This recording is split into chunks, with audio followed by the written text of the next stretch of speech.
జీవితంలో ఒక్కసారైనా చేయాల్సిన యాత్ర చార్ధామ్. లతగారి ఆధ్వర్యంలో సంప్రదించండి.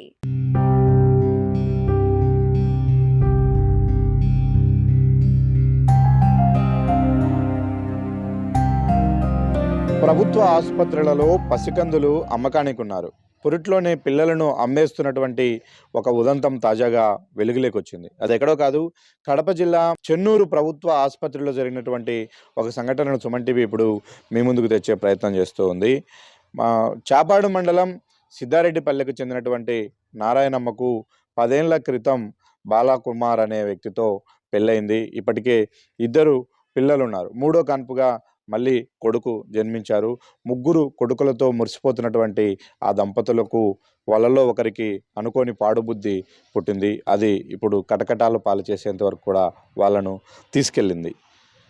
మైదుకూరు రెవెన్యూ కాలనీలో ఉన్నటువంటి బాలకుమార్ లక్ష్మీనారాయణమ్మ దంపతులకు మూడో సంతానంగా మగబిడ్డ పుట్టాడు. ప్రభుత్వ ఆసుపత్రిలో ప్రసవమయ్యారు. తర్వాత ముగ్గురు పిల్లలు చాలనుకొని కుటుంబ నియంత్రణ ఆపరేషన్ కోసం ఆసుపత్రిలో సంప్రదిస్తే ఇక్కడెక్కడ చేయట్లేదు, ఇప్పుడు చెన్నూరు ప్రభుత్వ ఆసుపత్రిలో కుటుంబ నియంత్రణ ఆపరేషన్ చేస్తున్నారు అని చెప్పారు. సంతానంగా పుట్టినటువంటి తన బిడ్డను బాలకుమార్ అమ్మకానికి పెట్టాడు. ఈ అమ్మకానికి సహకరించింది ఎవరో కాదు, ఆ ఆసుపత్రిలో పనిచేస్తున్నటువంటి ఒక స్టాఫ్ నర్సు, అలాగే ఒక స్వీపరు, వాచ్మెన్, వీళ్ళు ముగ్గురు కలిసి బాలుడి యొక్క తండ్రితో ఒప్పందం చేసుకొని ప్రొద్దుటూరుకు చెందినటువంటి ఒక దంపతులకు ఈ బిడ్డను 50,000 రూపాయలకు అమ్మినట్టుగా పోలీసు విచారణలో వెలుగులోకి వచ్చింది. అసలు ఎందుకు ఇంతటి దారుణానికి కారణమైంది, దారుణానికి దారితీసింది అనేది మనం ఒకసారి ఆలోచిస్తే, బాలకుమారు పెళ్ళైనప్పటి నుంచి కూడా తాగుడుకు బానిసై కుటుంబాన్ని వేధిస్తూ ఉన్నాడు. 4 ఏళ్ల క్రితం మైదుకూరులో ఉన్నటువంటి ఇంటిని కూడా తన తాగుడికే అమ్మేశాడు. తరచూ లక్ష్మీనారాయణమ్మను అంటే తన భార్యను వేధిస్తూ ఉండడంతో ఆమె ఈ బాధ భరించలేక చాపాడు మండలం సిద్ధారెడ్డిపల్లిలో ఉన్నటువంటి తన అమ్మగారింటికి వెళ్ళింది. ఇతను కూడా, భర్త కూడా అక్కడే ఉండేవాడు. అయితే ఇప్పుడు మూడో సంతానంగా పుట్టినటువంటి మగబిడ్డను తన తాగుడు కోసం అమ్ముకుంటే డబ్బులు వస్తుందని తాగిన మైకంలో చేసుకున్నటువంటి ఒప్పందం ఇప్పుడు ప్రతి ఒక్కరిని కూడా కలిసివేస్తూ ఉంది. అంటే ఆ రోజు కుటుంబ నియంత్రణ ఆపరేషన్ నిమిత్తం చెన్నూరు ఆసుపత్రికి వెళ్ళినటువంటి లక్ష్మీనారాయణమ్మ తనతో పాటు తన తల్లిని కూడా తీసుకెళ్ళింది. అయితే అత్తను, భార్యను ఇద్దరిని కూడా బెదిరించి ఆ బాలుడిని 50,000 రూపాయలకు ఈ ఆసుపత్రిలో పనిచేసే ముగ్గురు సిబ్బంది సాయంతో ప్రొద్దుటూరు వారికి అమ్మేశారు. అయితే ఆ ఉదంతాన్ని జీర్ణించుకోలేని తన బిడ్డను తన నుంచి వేరు చేసినటువంటి తన భర్త నిర్వాకాన్ని చెప్పడం కోసం లక్ష్మీనారాయణమ్మ కన్నీరు మున్నీరవుతూ మైదుకూరులో ఉన్నటువంటి తన అత్త ఇంటికి వచ్చింది. తన అత్తతో గోడు వెళ్ళబోసుకుంది.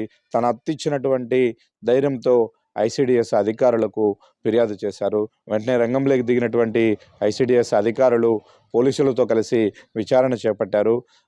ఎట్టకేలకు ప్రొద్దుటూరుకి చెందిన దంపతులకు ఈ బిడ్డను అమ్మేసినారని గుర్తించి మళ్ళీ తిరిగి ఆ పసిబిడ్డను తల్లి వడికి చేర్చారు. అయితే ఇప్పటికీ కూడా తాగుడుకు బానిసయ్యి కుటుంబాన్ని, భార్యను, పిల్లలను వేధిస్తున్నటువంటి ఇతని వేధింపుల నుంచి ఆమెకు రక్షణ కల్పించడం కోసం ఆమెను ఆ మహిళా రక్షణ కేంద్రానికి తరలించిన పరిస్థితి కనిపిస్తుంది. అయితే ఇదంతా ఒక ఎత్తు, ఎందుకంటే తాగుడుకు బానిసైనటువంటి భర్త సొంత కన్న బిడ్డను అమ్ముకోవాలన్న ఉదంతం ఒకటైతే, ఒక వ్యక్తి తన బిడ్డను అమ్ముకోవాలని నిర్ణయించుకున్న వెంటనే తనకు సోర్సు దొరికింది.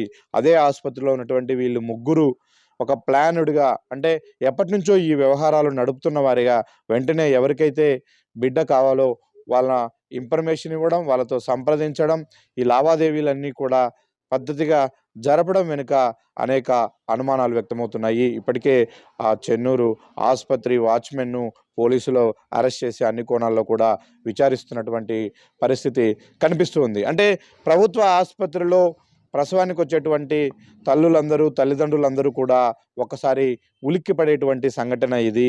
ఎందుకంటే ఈరోజు తండ్రే ఒప్పుకొని తాగుడుకు డబ్బులు అవసరమై అమ్ముకున్న ఉదంతం ఇదైతే, ఒకవేళ నిజంగానే ఇలాంటి ముఠా ఒకటి ప్రభుత్వ ఆసుపత్రుల్లోనే పనిచేస్తూ ఉంటే మాత్రం పిల్లలను రేపు కిడ్నాప్ చేసి అమ్మరన్న నమ్మకం ఏముంది? కాబట్టి వీళ్ళపైన కఠిన చర్యలు తీసుకోవాలి. ఒక తాగుడుపోతూ వచ్చి తన బిడ్డను అమ్ముతాడు అంటే తనకు బుద్ధి చెప్పి పంపించాల్సింది పోయి అక్కడ ఉన్నటువంటి తన భార్యకు అత్తకు ధైర్యం చెప్పాల్సినటువంటి ఆసుపత్రి సిబ్బందే ఒక బేరం మాట్లాడి మూడో వ్యక్తికి ఆ బిడ్డను 50,000 రూపాయలకు అమ్మే ప్రక్రియను వీళ్ళు ముగ్గురు, అంటే ఒక స్టాఫ్ నర్సు, అక్కడ ఉన్నటువంటి స్వీపరు, వాచ్మెన్ కలిసి ఈ ముఠా అంతా కలిసి ప్లాన్ చేశారు. అంటే వీళ్ళకు ముందు నుంచి అలాంటి ఫ్యాక్టరీస్ లేకపోతే, మనసులో అలాంటి ఉద్దేశం లేకపోతే ఉన్నపలంగా ఇంత ప్లానుడ్గా ఏ విధంగా ఆ బిడ్డను అమ్మకానికి పెడతారు అన్న ఒక అనుమానాలు అయితే ఇప్పుడు వ్యక్తమవుతున్నాయి. ఈ కోణంలోనే పోలీసులు విచారణ చేస్తూ ఉన్నారు.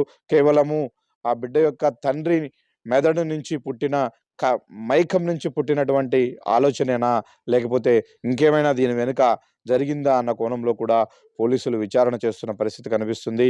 కేవలము ఆ తల్లి ఇచ్చినటువంటి, నారాయణమ్మ ఇచ్చినటువంటి ఫిర్యాదు మేరకు తన భర్తే తన నుంచి బలవంతంగా 6 నెలల బిడ్డను తీసుకెళ్ళి అమ్మేశాడు, బలవంతంగా మమ్మల్ని బెదిరించి తీసుకెళ్ళాడు అని చెప్పి ఆ తల్లి ఇచ్చినటువంటి ఫిర్యాదు మేరకే పోలీసులు ఇప్పుడు విచారణ చేస్తూ ఉన్నారు. విచారణలో ఇక్కడ ఆసుపత్రి సిబ్బంది యొక్క తీరు కొంత అనుమానాలను వ్యక్తపరుస్తూ ఉంది. కాబట్టి ఆ కోణంలో కూడా ఇప్పుడు పోలీసులు విచారణ ముందుకు తీసుకెళ్లే పరిస్థితి కనిపిస్తూ ఉంది.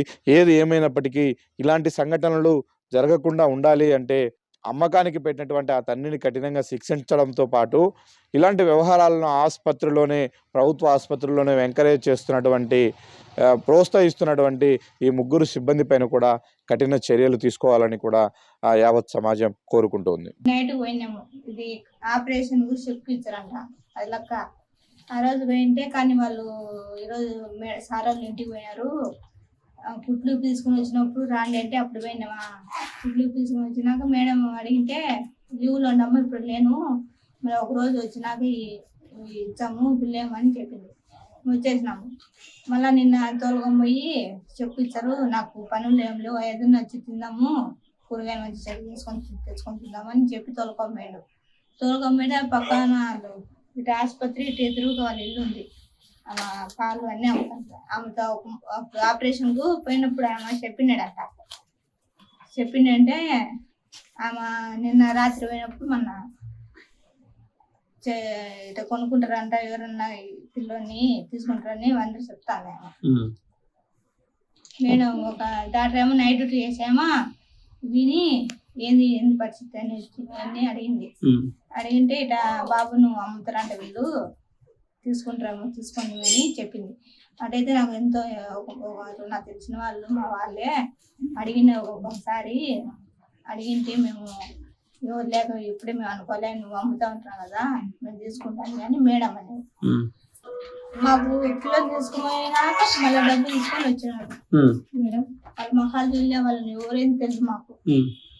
ఆ మేడము ఆమె చేతికి ఇవ్వండి అని చెప్పిండు. ఆమె నాకు వద్దు, నాకు ఆ పిల్లని డబ్బు నాకు వద్దు, నా పిల్ల నాకు కావాలని ఏడ్చినా వాళ్ళు నీ చేతికి ఇవ్వమనేదని నా చేతిలో పెట్టిండు. నా చేతిలో నుంచి ఇంకా మైబాకు ఆమెని సిద్ధార్థ వల్ల ఆటోలు ఎక్కి నువ్వు నాయన బాగలేదు కదా నువ్వు నాయన కాడికి ఆమె ఆటోలు ఎక్కి నేను రాత్రికి పోతాపో అని చెప్పింది.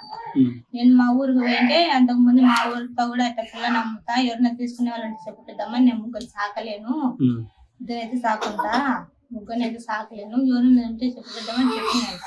నేను 2 పిల్లలతో పోయారు, అందరు ప్రతి ఒక్కరు అడిగినారు ఏమైంది నువ్వు ముగ్గురు పిల్లలతో అయిపోయినావు, 2 పిల్లలతో ఎందుకు వచ్చినాము అని ప్రతి ఒక్కరు అడుగుతా. ఆమెగా అంటే ఇంకా చెప్పిన, అంతకుముందే మాకు చెప్పినాడు, నువ్వు చెప్పు అంటే ఇంకా చెప్పేసింది సార్. ఇట్లా బిడ్డను నేను పిల్లల్ని ఎత్తుకొని పరిగెత్తి నాకు లేదు, మా ఎవరిని ఇచ్చి పంపించామా మమ్మల్ని పిల్లల్ని ఒకటి చంపుతాడు. అందుకు మేము భయపడి మేము ఏది వాళ్ళు ఏమో నీ ఇష్ట ప్రకారం అన్నీ మేము సైగ్గా ఉండేది అంటే ఏమన్నా అనుకోటి చంపుతాడు. ఇది నాకు బాగలేదు, ఏదైనా చెప్పుకొని నా వాళ్ళు ఎవరు లేరు, పెద్దమ్మ వాళ్ళు ఉన్నారు కానీ వాళ్ళు నాకు పట్టించుకోరు, ఎవరికైనా చెప్పుకొని నా బాధ అదే మా అమ్మని నేను చెప్పుకున్నా బాధ. అట్లా ఇద్దరిని ముందే కొట్టి వార్నింగ్ ఇచ్చినాడు. ఇవాళ వాళ్ళు బిడ్డను తీసుకుని నాకు లెక్క ఇకపోయినా ఆమె ఏడు మొహం పెట్టి వాళ్ళు తీసుకోకపోయినా మిమ్మల్ని ఏం లేదు, మిమ్మల్ని కొట్టి చంపుతా ఇప్పుడు ఏమన్నా నీడ ఇంటికి పోయినా మీ సుక్కలు చూపించని అని చెప్తాడు.